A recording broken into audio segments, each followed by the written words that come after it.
صحابہ کرام نہ بیٹھے تھے مسجد نبوی شریف میں، دور تھا حضرت عمر فاروق کا، تو انہوں نے ایک انوکھی سی بات چھیڑ دی، کہنے لگے یار جناب عمر سے ایک بات کرنی ہے۔ کہا جی وہ کیا؟ کہنے لگے حضرت عمر کا کرتا اتنا پرانا ہو گیا پیوند لگنے کی بھی جگہ نہیں، ان سے کہنا کرتا تو نیا لے لے۔ اتنے وزیر، اتنے سفیر، اتنے ملکوں کے سرکاری عہدیدار ملنے آتے ہیں اور جناب عمر کا کرتا وہی پرانا، سب صحابہ کا اجماع ہو گیا، کہنا چاہیے۔ تو ایک صحابی بیچ میں سے بولے کہنا تو چاہیے پر یہ اس شیر کا نام بھی لو جو امیر المومنین سے بات کرے گا، بندہ بھی بتاؤ۔ تو کہنے لگے ہے نا ہمارے پاس ایک ہستی جن کی جناب عمر نہیں ٹال سکتے، وہ کون ہے؟ کہا مولا علی شیر خدا۔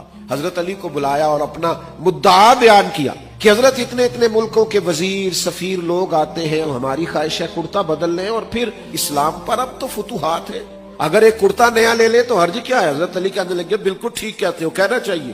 کہ حضور پھر آپ کہیں گے؟ فرمانے لگے میں نے نہیں کہنا، کیونکہ مجھے ان کے مزاج کا پتہ ہے، میں نہیں کہہ سکتا۔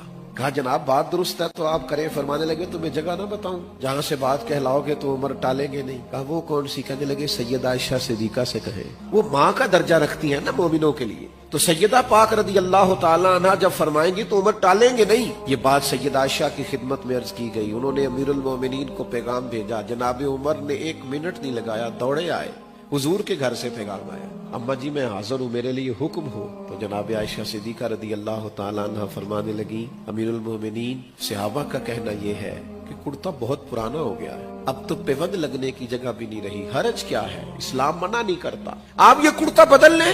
تو جناب عمر بولے نہیں، بعض جگہ ایسی ہوتی ہیں جہاں نہیں بولنا چاہیے، دلیلیں بھی ہو تو چپ رہنا چاہیے۔ حضرت عمر چپ کر گئے۔ تھوڑی دیر کے بعد کچھ آنسو گرے تو فرمانے لگے سیدہ میں نا شام سے پہلے کرتا خرید لوں گا آپ کے حکم کے مطابق، پر ایک بات عرض کرنے کی اجازت ہے؟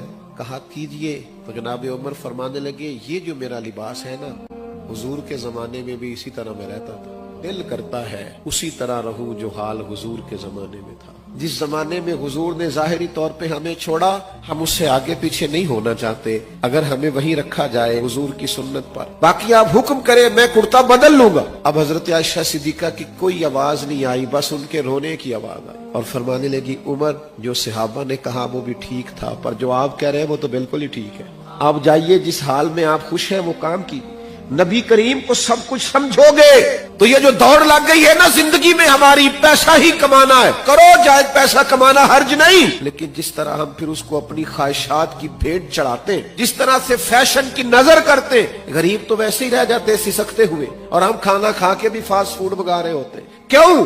اس لیے کہ ہم جو کماتے ہیں وہ ضروریات کے لیے نہیں، خواہشات کے لیے۔ نبی کریم سے پیار کرو گے، سب کچھ حضور کو جانو گے، پھر ان چیزوں سے باہر آ جاؤ۔